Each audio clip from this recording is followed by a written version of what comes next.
केन्द्रीय संस्कृत विश्वविद्यालयस्य मुक्त स्वाध्याय पीठस्य शृंगेरी स्वाध्याय केन्द्रस्य प्रस्तुतिः स्वाध्याय पाठः ध्वनिपाठः। कथितवानहम् अलङ्कारशास्त्रे प्रथमः अलङ्कारशास्त्रग्रन्थः भरतमुनेः नाट्यशास्त्रम्। अलङ्कारशास्त्रग्रन्थपरम्परायां भरतमुनेः नाट्यशास्त्रस्य अनन्तरं तादृशप्रामाणिकः ग्रन्थः भवति ध्वन्यालोकः। ध्वन्यालोकग्रन्थस्य महत् प्राधान्यं वर्तते। काव्यस्यात्मा ध्वनिरिति बुधैर्यः समाम्नातपूर्वः इति स्वेच्छाकेसरिणः इति मङ्गलश्लोकानन्तरम् आगच्छति। काव्यस्यात्मा ध्वनिः इत्यमुं विषयं ध्वनिसिद्धान्तं प्रतिपादयति आनन्दवर्धनाचार्यः। अतः अलङ्कारशास्त्रपरम्परायां भरतस्य नाट्यशास्त्रस्य अनन्तरं तादृशप्रामाणिकः ग्रन्थः भवति ध्वन्यालोकः। दशरूपकात्मकं दृश्यकाव्यं भरतमुनेः स्वकीये नाट्यशास्त्रे दर्शनीयमकरोत्। बहुकालं यावत् दृश्यमेव काव्यत्वेन रसस्फोरकत्वेन व्यवस्थाप्य श्रव्यं रसव्यञ्जककाव्यत्वेन नाङ्गीचक्रुः नाट्यशास्त्रानुयायिनः लाक्षणिकाः। अत्र अयं विषयः ज्ञातव्यः भवति। प्रथमग्रन्थः नाट्यशास्त्रम् इति। तत्र श्रव्यकाव्यम् उद्दिश्य नोक्तं भरतमुनिना, दृश्यकाव्यम् उद्दिश्यैव उक्तं। द्रष्टुं योग्यं दृश्यम्। अभिज्ञानशाकुन्तलनाटकप्रदर्शनं दृष्ट्वा नाटकाभिनयं दृष्ट्वा रसानन्दं झटिति प्राप्नुवन्ति सहृदयाः एव न सामाजिकाः प्रेक्षकाः अपि। तथा यदि अभिनयः भवेत् सामाजिकाः अपि। यदि श्रव्यकाव्यं पठितुं सामाजिकाः सामान्याः सर्वेपि ज्ञातुं न प्रभवन्ति। किमर्थमित्युक्ते साहित्यज्ञानम् अनिवार्यं भवति, भाषाज्ञानम् अनिवार्यं भवति। तत्र बहु कष्टं भवति। अतः बहुकालं यावत् काव्यत्वेन रसस्फोरकत्वेन व्यवस्थाप्य दृश्यकाव्यं नाम बहुकालं यावत् काव्यमित्युक्ते तत्र दृश्यकाव्यमेव, केवलं दृश्यकाव्यमेव रसानन्दं जनयति, रसानुभूतिं जनयति इति बहुकालं यावत् एवमेव आसीत्। श्रव्यं रसव्यञ्जककाव्यत्वेन नाङ्गीचक्रुः। यदि भरतमुनेः अनुयायिनः ये भवन्ति ते सर्वेपि श्रव्यकाव्यं यद्भवति रसव्यञ्जककाव्यत्वेन नाङ्गीचक्रुः, रसव्यञ्जककाव्यत्वेन नाङ्गीकृतवन्तः। के नाट्यशास्त्रानुयायिनः आलङ्कारिकाः लाक्षणिकाः। आदौ एवं स्थितिः आसीत्, ज्ञातवती। आदौ ईदृशी स्थितिः आसीत्। आदौ दृश्यकाव्यमेव काव्यत्वेन रसस्फोरकत्वेन व्यवस्थाप्य श्रव्यकाव्यं तावत् रसव्यञ्जकस्फोरकत्वेन नाङ्गीचक्रुः भरतमुनेः अनुयायिनः सर्वेपि आलङ्कारिकाः। ते अभिनयः एव रसव्यञ्जकः इति मन्वते। अभिनयस्यैव प्राधान्यं बहु। श्रव्यकाव्ये बहु काठिन्यं वर्तते। पठित्वा ज्ञात्वा अनन्तरं रसानन्दः प्राप्तव्यः चेत् तत्र बहु काठिन्यं वर्तते। अत्र नाटके तावत् तादृशं काठिन्यं न भवति। अतः अभिनयः एव रसव्यञ्जकः इति ते मन्यन्ते। रामायणं, महाभारतं, हरिवंशं, श्रीमद्भागवतं, बृहत्कथा च इत्यादिवत् कालिदासादिकवीनां काव्यान्यपि नैव नीरसानि वर्तन्ते। तर्हि तथैव चेत् रामायणम् आदिकाव्यं भवति, महाभारतम् इतिहासः भवति, तदपि काव्यत्वेनैव परिगण्यते।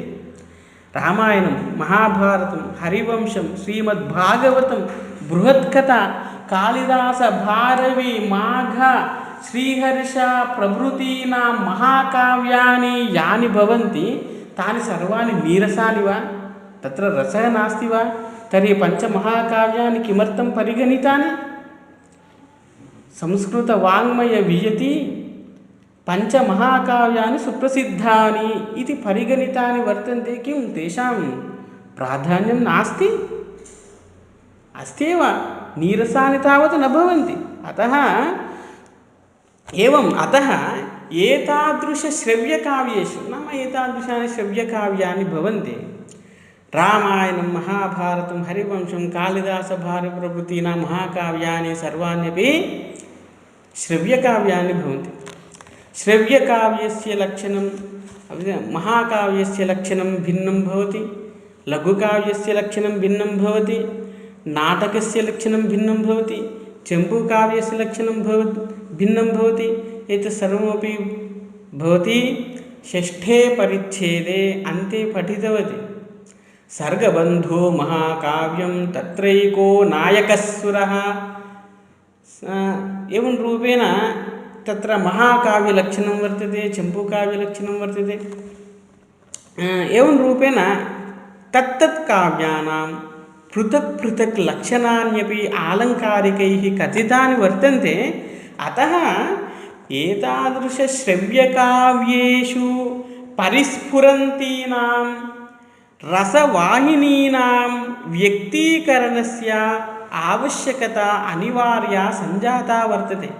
आदौ एवमासीत्, अरे नाटकानामेव प्राधान्यं, नाटकैरेव रसानन्दः प्राप्यते इत्येतादृशम् आसीत्। परन्तु श्रव्यकाव्येष्वपि परिस्फुरन्तीनां रसवाहिनीनां व्यक्तीकरणस्य आवश्यकता अनिवार्या सञ्जाता तदनन्तरम्।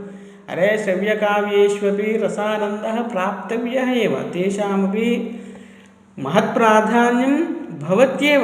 अतः न केवलमिदं दृश्यश्रव्यात्मक समस्तसाहित्यस्य रस एव सारभूतः इति, स एव जीवात्मा इति च निरूपणम् अत्यावश्यकं समजायते।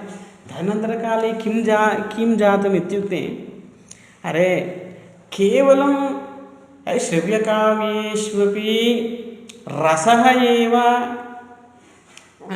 अन्तिमः, रसानुभूतिरेव अन्तिमं लक्ष्यं भवति इति तावत् दृश्यकाव्यात् श्रव्यकाव्यपर्यन्तम् एवं स्थितिः आगता वर्तते। अरे तर्हि दृश्यकाव्ये श्रव्यकाव्ये एव रसानन्दः, रसानुभूतिः, रसः तत्रैव वा? द्वयोः काव्ययोः एव वा? तर्हि चम्पूकाव्यं भवति, स्तोत्रकाव्यं भवति, लघुकाव्यं भवति, गद्यकाव्यं भवति, इतोपि अन्यान्यपि बहुविधानि काव्यानि भवन्ति खलु इत्युक्ते, अतः केवलं दृश्यश्रव्यकाव्ययोः इत्येव न, तदनन्तरं समस्तसाहित्यस्य, समस्तवाङ्मयप्रपञ्चस्यैव रसः एव सारभूतः, रसः एव काव्यस्य जीवात्मा इति निरूपणम् अत्यावश्यकं समजायत। अतः एव विश्वनाथाचार्यः काव्यलक्षणं कथितवान्, वाक्यं रसात्मकं काव्यम् इति कथितवान्। अतः केवलं दृश्यकाव्ययोः एव न, रसः एव जीवात् सारभूतः, समस्तसंस्कृतवाङ्मयप्रपञ्चस्य सारभूतः रसः एव।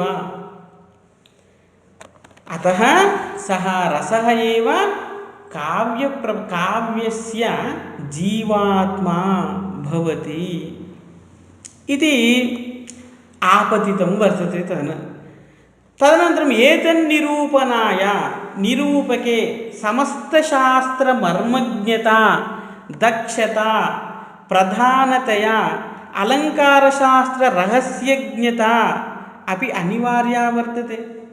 तर्हि रसः एव सारभूतः जीवात्मा काव्यस्य इति उक्तं वर्तते। अतः तर्हि एतन्निरूपणाय निरूपके समस्तशास्त्रमर्मज्ञता दक्षता प्रधानतया अलङ्कारशास्त्ररहस्यज्ञता अपि अनिवार्या वर्तते। अरे तर्हि सर्वत्र रसः एव सारभूतः, काव्यस्य आत्मा रसः एव। तर्हि तन्निरूपयितुं तावत् नानाविधानां शास्त्राणां ज्ञानम् अनिवार्यं भवति। दक्षता समर्थता प्रभुत्वम् अनिवार्यं भवति। प्रधानतया अलङ्कारशास्त्ररहस्यं यद् भवति तद् रहस्यमपि तत्र निरूपणीयम् अनिवार्यं भवति। तदर्थं साहिती पयःसमुद्रमन्थनं कृत्वा रसभावादिरूपं पीयूषम् आविष्कृत्य स्वयम् अनुभूय इतरानपि अनुभावयितुं समर्थेन सहृदयेन निरूपकेन भवितव्यं भवति। अत एव साहिती पयःसमुद्रमन्थनं कृत्वा, पयःशब्दस्य जलमित्यर्थः वर्तते, क्षीरमित्यर्थः वर्तते। साहिती पयःसमुद्रमन्थनं कृत्वा रसभावादिरूपम् अमृतम् आविष्कृत्य स्वयम् अनुभूय इतरानपि स्वयं रसानन्दं प्राप्नुयात्, सः ज्ञात्वा अन्यान् प्रत्यपि रसानन्दं जनयेत्। सः केवलं स्वयमेव रसानन्दं प्राप्नोति चेत् इतरेषामपि तन्मार्गं दर्शयेत् सः। अतः एवं रूपेण साहिती पयःसमुद्रमन्थनं कृत्वा रसभावादिरूपम् अमृतम् आविष्कृत्य स्वयम् अनुभूय इतरानपि अनुभावयितुं समर्थेन सहृदयेन निरूपकेन भवितव्यं भवति। तेन तत्र आदौ व्यञ्जनां ध्वनिं च रसादिव्यञ्जनायाः उपायतया श्रव्यकाव्यादिषु सम्यक् आकलय्य संस्थापना क्रियेत। तर्हि तदनन्तरम् अधुना स्वयं रसानुभूतिं कश्चित् प्राप्नुयात्, पुनः सः स्वयं रसानुभूतिं रसानुभवम् अनुभूय प्राप्य तर्हि इतरान् अपि अनुभावयितुं समर्थः भवेत् सः। तर्हि समर्थः भवेत् इत्युक्ते सः किं कुर्यात्, कीदृशः भवेत् सः इत्युक्ते तत्र अतः एव आदौ व्यञ्जनां ध्वनिं च रसादिव्यञ्जनायाः उपायतया श्रव्यकाव्यादिषु सम्यक् आकलय्य संस्थापना क्रियेत इति। अतः एव तदर्थं सः कुत्र परिश्रमं कुर्यात् इत्युक्ते व्यञ्जनायाः अर्थः यः भवति तस्मिन् अर्थे लक्ष्यं भवेत् तस्य। व्यङ्ग्यार्थं ज्ञातुं सः समर्थः भवेत्, स एव ध्वनिः।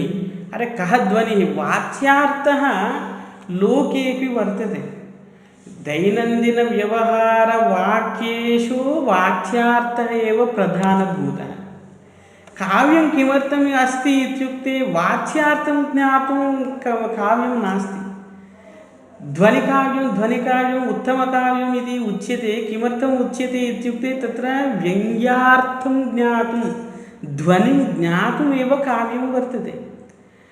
अतः ध्वनिं च व्यञ्जनां रसादिव्यञ्जनायाः उपायतया श्रव्यकाव्यादिषु सम्यक् आकलय्य तत्र संस्थापना क्रियेत। अपि च अस्य ध्वनेः निरूपणेन काव्यानन्त्यरूपविशिष्टप्रयोजनानि सम्भवन्ति इति सहृदयैः अनुमान्येत। तर्हि ध्वनिविषये महती श्रद्धा भवेत्। पिपठिषूणां पठितॄणां पाठयितॄणां सर्वेषामपि ध्वनिविषये तत्र अवधानं भवेत्। तर्हि तस्य ध्वनेः निरूपणेन काव्य अनन्त्यरूपविशिष्टप्रयोजनानि सम्भवन्ति इति सहृदयैः अनुमान्येत। नाम तद्वारा काव्यपठनात् काव्यश्रवणात् च बहूनि नानाविधानि विशिष्टप्रयोजनानि सम्भवन्ति इति सहृदयाः जानीयुः। उदाहरणार्थं काव्यप्रयोजनानि इत्युक्ते काव्यप्रकाशे तावत् आदौ एव मम्मटाचार्यः काव्यप्रयोजनानि कथयति। काव्यं यशसेऽर्थकृते व्यवहारविदे शिवेतरक्षतये सद्यः परनिरुतये कान्ता संमिततयोपदेशयुजे इति कथयति। एवं रूपेण पठनात् तत्र बहुविधानि प्रयोजनानि भवन्ति। तस्याः कारिकायाः विवेचनं करणीयं, व्याख्यानं करणीयं चेत् महान् समयः भवति। काव्यप्रकाशः अस्ति एव, आदौ तत्र ज्ञायेत भवद्भिः छात्रैः भवत्या च। अनन्तरम् एतन्निरूपणे दृश्यश्रव्यकाव्योभयात्मकं सर्वमपि काव्यजातं रसध्वनि मञ्जुलं सतु रसैकजीवितमेव इति विन्यासविशेषेषु निरूपणीयम्। अतः एव दृश्यश्रव्यकाव्योभयात्मकं सर्वमपि काव्यजातं, समस्तमपि काव्यजातं। यद् दृश्यं वा श्रव्यं वा इत्यपि नास्ति। चम्पूकाव्यं वा, लघुकाव्यं वा, खण्डकाव्यं वा, स्तोत्रकाव्यं वा, यत्किमपि वा काव्यजातं सर्वमपि रसध्वनिमञ्जुलं सत्। वस्तुतः ध्वनिः इत्युक्ते ध्वनौ एव रसः भवति। अधुना वस्तुध्वनिः, अलङ्कारध्वनिः, रसध्वनिः प्रथमपरिच्छेदे विश्वनाथाचार्येण उक्तं। तत्र एकस्य अन्यस्य आलङ्कारिकस्य प्रश्नम् उत्थाप्य अयं समाधत्ते। तत्र किं भवतां तत्र किं नाम ध्वनिः आनन्दवर्धनस्यैव प्रायः काव्यस्य आत्मा ध्वनिः इति भवान् कथयति। ध्वनिः नाम वस्तु अलङ्कार रसरूपात्मकः ध्वनिः काव्यस्य आत्मा वा भवतः अभिप्रायानुसारम् इति पृच्छति। काव्यस्य आत्मा ध्वनिः इत्युक्ते वस्तु अलङ्कार रसरूपात्मकः ध्वनिः वा काव्यस्य इत्युक्ते तथा नास्ति। नाम वस्तु तत्र स्फुटता नास्ति, परन्तु ध्वनिः त्रिविधः कथितः आलङ्कारिके। परन्तु तथा आनन्दवर्धनस्य अभिप्रायः अपि तथा नास्ति। अतः तथा स्वीकर्तुं न शक्यते एव। वस्तुध्वनौ तावत् तथा रसः न भवति। काव्यस्य आत्मा रसः एव खलु। यद्यपि वस्तुध्वनौ अर्थद्वयं भवति। भवति साहित्यदर्पणे भ्रमधार्मिकविश्वस्तः स शुनकोद्य मारितस्तेन। शुनकः इति पदं नास्ति तत्र। किं भ्रमधार्मिकविश्वस्तः श्वा अस्ति वा शुनकः वा इति पदं श्वा इति अस्ति। भ्रमधार्मिकविश्वस्तः। तदनन्तरं तृतीयपादः। द्वितीयपादः स श्वा मारितः। शुनकः चेत् पाठान्तरमपि स्यात्। भ्रमधार्मिकविश्वस्तः स शुनकोद्य मारितस्तेन गोदावरी कच्छकुञ्जवासिना दृप्तसिंहेन। तत्र वस्तुध्वनिः भवति। वस्तुध्वनिः इत्युक्ते काचित् कथयति धार्मिकं प्रति, त्वं यथेच्छं भ्रम। विधिरूपं वाक्यं वर्तते वाच्यार्थे। वाच्यार्थे विधिरूपं वाक्यं यथेच्छं त्वं भ्रम। तर्हि निषेधार्थः, वाच्यार्थात् विधिरूपात् निषेधार्थः ज्ञायते।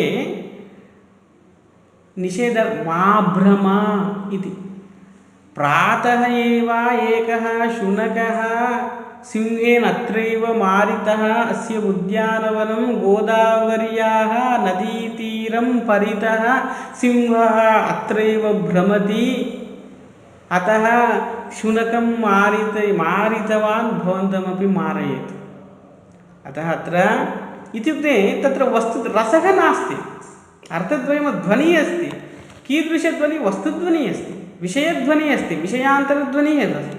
त्वं भ्रम इत्युक्ते त्वं मा भ्रम इति निषेधरूपार्थः वर्तते। अलङ्कारध्वनौ एकेन अलङ्कारेण अन्यस्य अलङ्कारस्य ज्ञानं भवति, अलङ्कारध्वनौ। अतः तत्रापि रसः नास्ति, वस्तुध्वनौ रसः नास्ति, अलङ्कारध्वनौ रसः नास्ति। परन्तु काव्यस्य आत्मा भवति रसः एव भवति। अतः रसध्वनिरेव वस्तु अलङ्कार ध्वनिरूपात्मकः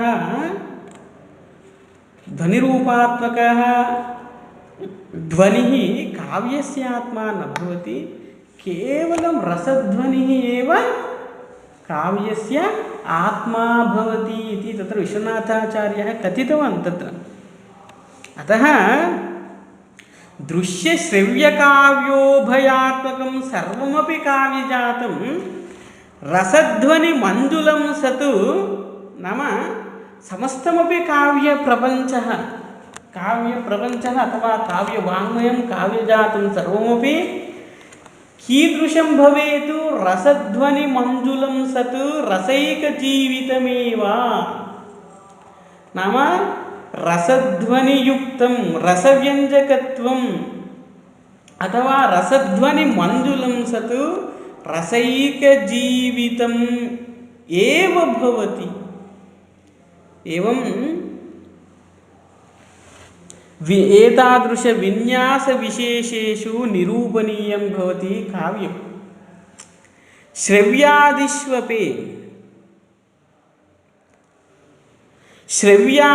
श्रव्यकाव्येष्वपि अभिनेयतायाः अवकाशः भवति इति।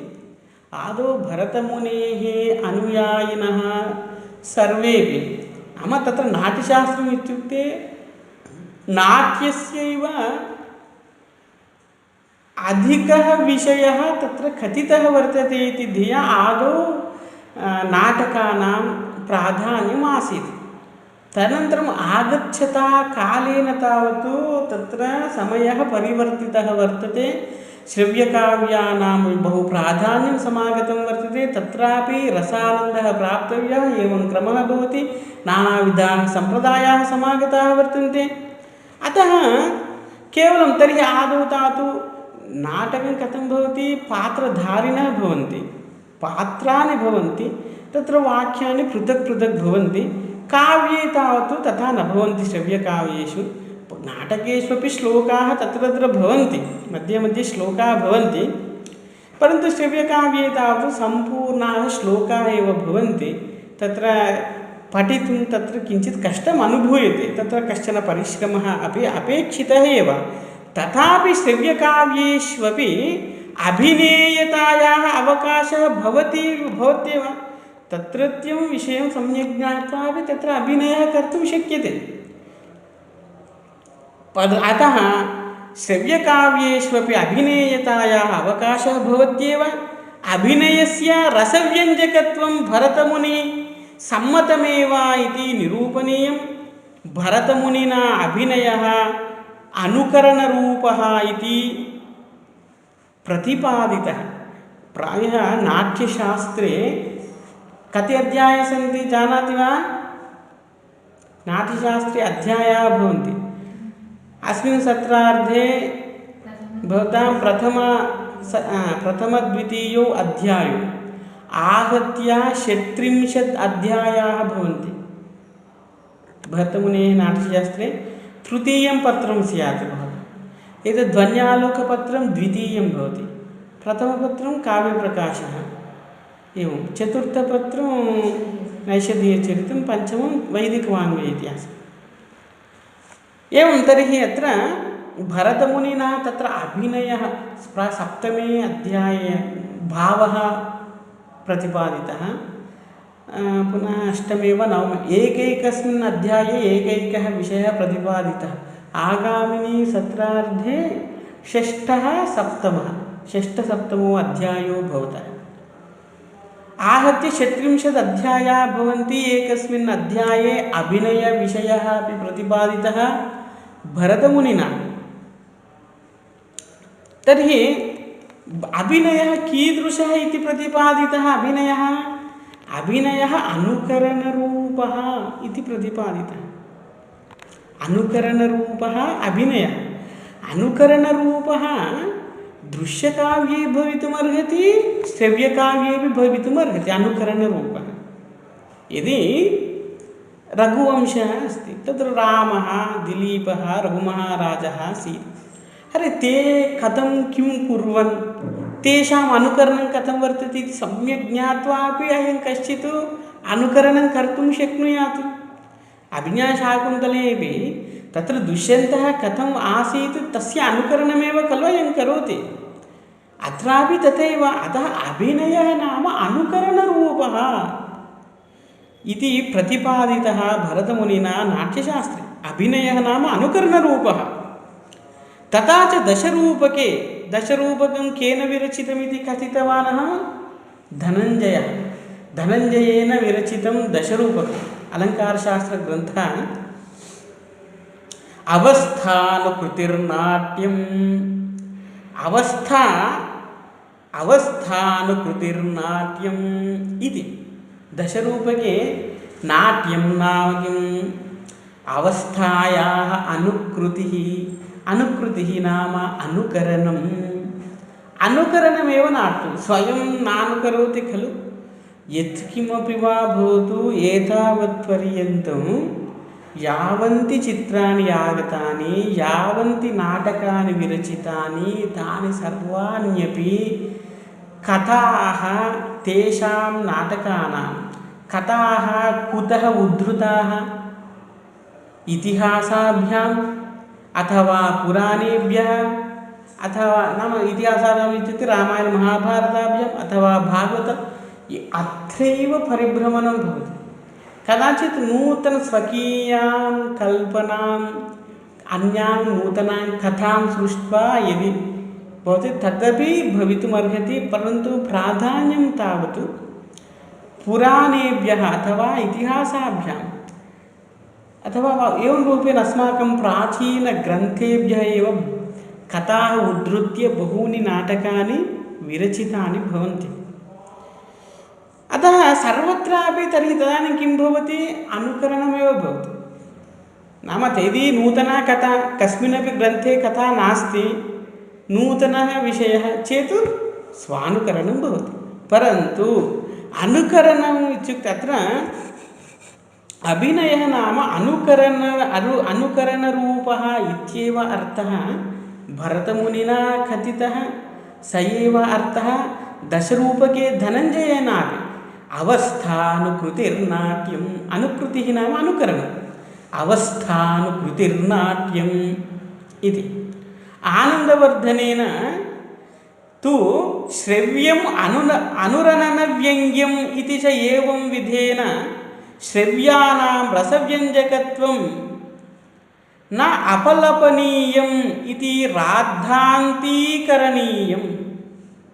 तर्हि आनन्दवर्धनेन उक्तं श्रव्यम् अनुरणनव्यङ्ग्यम् इत्येवं रूपेण श्रव्यकाव्यानां रसव्यञ्जकत्वं न अपलपनीयम् इति राद्धान्तीकरणीयम्। इत्युक्ते श्रव्यकाव्यानां रसव्यञ्जकत्वं नास्ति इति न लपनीयं न प्रलपनीयं न राद्धान्तीकरणीयं। राद्धान्तः न करणीयः। राद्धान्तः नाम सिद्धान्तः। समो सिद्धान्तराद्धान्तौ इति कोशः। अतः एवं रूपेण अरे दृश्यकाव्यानामेव रसव्यञ्जकत्वम् अस्ति, श्रव्यकाव्यानां रसव्यञ्जकत्वं नास्ति इत्येतादृशः राद्धान्तः न करणीयः इति एवम् उक्तं। तत्र ध्वन्यालोके आनन्दवर्धनाचार्येण कथं श्रव्यम् अनुरणनव्यङ्ग्यं नाम श्रव्यकाव्यम् अनुरणनव्यङ्ग्यम् इति कथितवान् आनन्दवर्धनाचार्यः। एवं गुणविशेषः समर्थः आचार्यः विलसति आनन्दवर्धनः। तथा वस्तुतः किमर्थं भरतमुनेः नाट्यशास्त्रस्य अनन्तरं ध्वन्यालोकस्य तावत् प्राधान्यमस्ति। किमर्थम् इत्युक्ते आदौ दृश्यकाव्यानामेव रसव्यञ्जकत्वम् आसीत्, तथा प्राधान्यम् आसीत् तेषां। परन्तु तदनन्तरकाले आनन्दवर्धनाचार्यः तथा नास्ति, श्रव्यकाव्यानामपि रसव्यञ्जकत्वं वर्तते, रसव्यञ्जकत्वम् अस्ति इति साधितवान्, निरूपितवान् वर्तते अयम् आचार्यः। बहुगुणविशिष्टः समर्थः आनन्दवर्धनः। अयम् आनन्दवर्धनः महताश्रमेण ध्वन्यालोकं रचयामास। एतानि प्रयोजनानि सर्वाण्यपि अतिकौशलेन निरूपितानि भवन्ति ध्वन्यालोके। ध्वन्यालोकनामके स्वकीये ग्रन्थे आनन्दवर्धनः काव्यस्यात्मा ध्वनिः इति काव्यलक्षणं प्रतिपादितवान्। काव्यस्यात्मा ध्वनिः एकैकस्य आलङ्कारिकस्य एकैकं काव्यलक्षणं वर्तते। आलङ्कारिकेषु काव्यलक्षणविषये ऐकमत्यं नास्ति, भिन्नभिन्नानि काव्यलक्षणानि वर्तन्ते। मम्मटाचार्यस्य तददोषौ शब्दार्थौ सगुणावनलङ्कृति पुनः क्वापि इति वर्तते। शब्दार्थौ सहितौ काव्यमिति भामसस्य, वाक्यं रसात्मकं काव्यमिति विश्वनाथाचार्यस्य। एवं वक्रोक्तिरेव वक्रोक्तिकारा शब्दार्थौ सहितो वक्रा कविव्यापारशालिनी,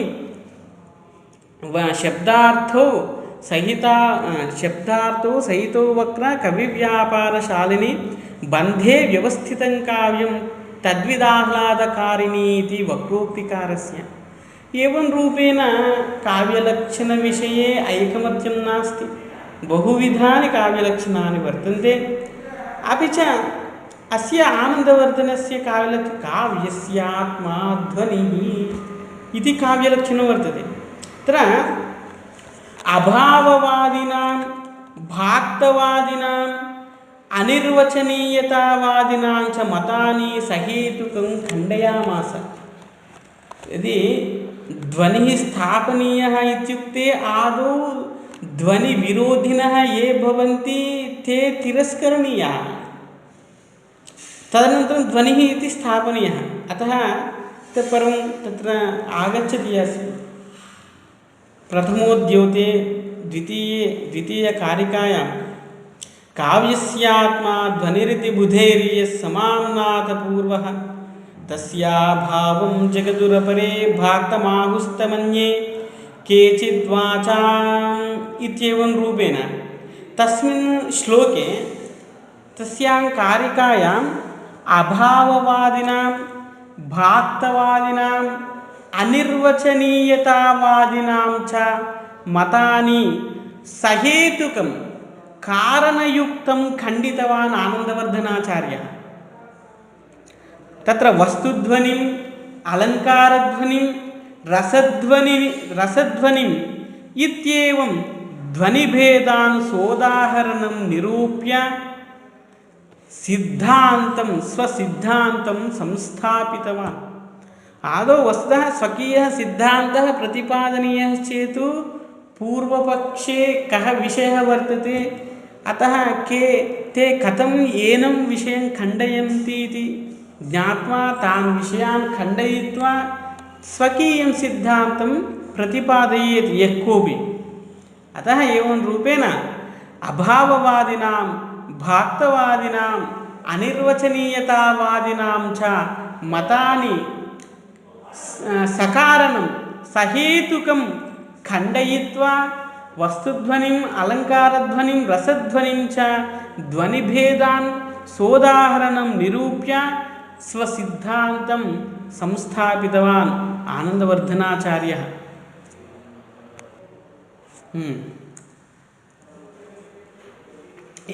आनन्दवर्धनाचार्यात् पूर्वमेव ध्वनिसिद्धान्तः आसीत्। यद्यपि अधुना इतः पूर्वं षण्णां सम्प्रदायानां परिचयं यदा दत्तवान् तस्य सम्प्रदायस्य प्रवर्तकः कः इति उक्तवान्।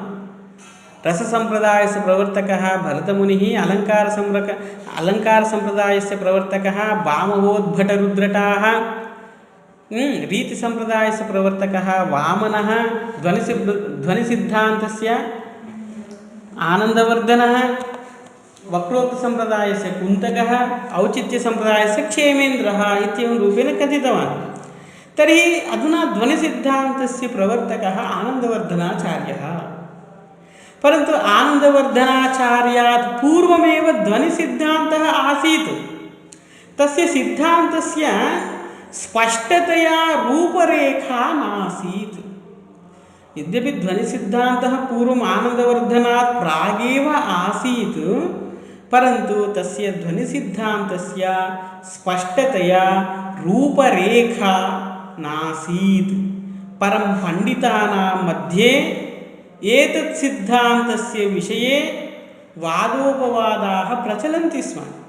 यद्यपि आनन्दवर्धनात् प्राक् अयं सिद्धान्तः अस्ति, परन्तु पण्डितानां मध्ये अस्य ध्वनिसिद्धान्तस्य विषये वादोपवादाः, वादे वादे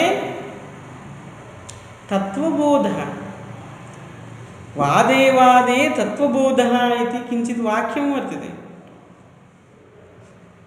पिण्डे पिण्डे मतिर्भिन्नः। एवं रूपेण ध्वनिसिद्धान्तस्य विषये वादोपवादाः प्रचलन्ति स्म। तत्परिणामतया रीतिरात्मा काव्यस्य इति वादः प्रकाशमागतः। पण्डितानां मध्ये ध्वनिसिद्धान्तस्य विषये वादोपवादाः प्रचलन्ति स्म आनन्दवर्धनात् प्राक्। तत्परिणामतया मध्ये रीतिरात्मा काव्यस्य, अरे काव्यस्य आत्मा रीतिः रे इत्येवं रूपेण कश्चित् कथयन् आसीत्। अतः रीतिरात्मा काव्यस्य इति वादः बहिरागतः। विषयम् आनन्दवर्धनाचार्यः तृतीयोद्योते स्मरति। अशक्नुवद्भिः व्याकर्तुं रीतयः सम्प्रवर्तिताः इति। एनं विषयमेव तृतीये उद्योते आनन्दवर्धनाचार्यः कथयति। ध्वन्यालोके चत्वारः उद्योताः भवन्ति। कति उद्योताः? चत्वारः भवन्ति। तत्र तृतीये उद्योते अमुं विषयं कथयति। अशक्नुवद्भिः व्याकर्तुं रीतयः सम्प्रवर्तिताः। अरे ध्वनिसिद्धान्तं प्रतिपादयितुम् अशक्नुवन्तः, असमर्थाः सन्तः रीतिसम्प्रदायम् उद्घाटयामासुः इति कथितवान् सः। यद्यपि ध्वनिसिद्धान्तः पूर्वमेव वर्तते। अशक्नुवद्भिः व्याकर्तुं रीतयः सम्प्रवर्तिताः। अशक्नुवद्भिः तैः सर्वैः मत्तः प्राक् स्थितैः आलङ्कारिकैः ध्वनिसिद्धान्तं प्रपञ्चयितुं, व्याकर्तुं, प्रतिपादयितुं, विस्तृतरूपेण निरूपयितुम् अशक्नुवद्भिः तैः रीतयः प्रतिपादिताः। वैदर्भ्यादयः रीतयः समानीताः वर्तन्ते इति कथितवान्। ततः परं वैयाकरणानां स्फोटवादम् एतस्य आधारः इति दर्शयन्ति स्म। इतः पूर्वमेव कथितवान् ध्वनिसिद्धान्तस्य मूलं तावत् वैयाकरणानां स्फोटवादः। वैयाकरणानां स्फोटवादः यः वर्तते सः अस्य ध्वनिसिद्धान्तस्य आधारः भवति। परम् अस्य स्वरूपस्वभावादीन् निरूपयितुं कोऽपि ग्रन्थः आनन्दवर्धनं यावत् न प्रादुर्बभूव। यद्यपि आनन्दवर्धनात् प्राक्तनाः सर्वेपि केचन प्रयत्नम् अकुर्वन् ध्वनिसिद्धान्तं प्रतिपादयितुं, परन्तु अशक्ताः। स्फोटवादः अस्ति, स्फोटवादमपि दर्शयन्ति स्म। वैयाकरणानां स्फोटवादः अस्ति, स्फोटवादानुसारं किञ्चित् नूतनं सिद्धान्तं वयं प्रकाशयामः, प्रतिपादयामः, परन्तु तथा समर्थाः न जाताः, विफलाः एव जाताः वर्तन्ते। परन्तु आनन्दवर्धनपर्यन्तं वस्तुतः एतादृशः प्रयत्नः कृतः एव, परन्तु तत् कार्यं न सम्पन्नम्। अतः तादृशीं न्यूनतां पूरयितुम् अतः काचित् न्यूनता आगता वर्तते। अधुना सन्दर्भः अपि आगच्छेत्, एकस्य ग्रन्थस्य लेखनं करणीयम् इत्युक्ते सन्दर्भः, समयः अपि आवश्यकः भवति खलु। अधुना कदाचित् चित्रं वा भवतु, अरे एतादृशी कथा कस्मिन्नपि चित्रे नास्ति, एतत् चित्रं निर्मातव्यं। पौराणिकी कथा वस्तुतः एतावत्पर्यन्तम् आगतेषु चित्रेषु कस्मिन्नपि चित्रे नास्ति। तादृशी कथा आनेतव्या एकस्मिन् चित्रे कदाचित्। अरे रससम्प्रदायः आगतः, अलङ्कारसम्प्रदायः, ध्वनिसिद्धान्तः अपि वस्तुतः कैश्चित् आनेतव्यः इति निर्णयः स्वीकृतः, प्रयत्नः कृतश्च, परन्तु मध्ये स्थगितः ध्वनिसिद्धान्तः। कार्यं न सम्पूर्णं वर्तते, अतः तत् कार्यम् अहं पूरयामि इति काचित् तत्र कश्चन सन्दर्भः अपि तदानीम् आसीत् आनन्दवर्धनस्य। अतः तर्हि न्यूनता नाम तत्कार्यं ध्वनिसिद्धान्तपूरणकार्यं तथैव अवशिष्टं वर्तते। अतः पूरयितुम् अवकाशः आनन्दवर्धनेन प्राप्तः। तत्र काव्यस्य आत्मा ध्वनिः इति सर्वप्रथमम् आनन्दवर्धनेनैव उद्घोषि। वस्तुतः एवं भवति, अधुना सर्वान् पण्डितान्, सर्वान् आलङ्कारिकान् प्रति काव्यस्यात्मा ध्वनिः इति अहम् उद्घोषयामि। यः कोऽपि वादं कर्तुं खण्डयितुम् आगच्छति चेत् आगच्छतु, काव्यस्यात्मा ध्वनिः, सधैर्यं कथयेत्। धैर्येण तथा उद्घोषितवान् आनन्दवर्धनः। इतः पूर्वं हरे ध्वनिसिद्धान्तप्रतिपादनीय कोऽपि उच्चैः काव्यस्यात्मा ध्वनिः इति कोऽपि नोद्घाटितवान्। कश्चित् अन्यः आलङ्कारिकः अथवा पण्डितः कथं प्रतिपादयितुम् इच्छति रे, ध्वनिः कथं भवति काव्यस्यात्मा निरूपयतु। सः अन्यः कश्चित् बह्वीः युक्तीः प्रदर्श्य उक्त्वा बहून् प्रश्नान् पृष्ट्वा किमपि तान् प्रेषयति चेत् सर्वेषां अन्यस्य भीतिः भवति। अतः तत्र धैर्यं भवेत्। अतः प्रप्रथमं काव्यस्यात्मा ध्वनिः इति आनन्दवर्धनाचार्यः एव उद्घोषितवान् इति।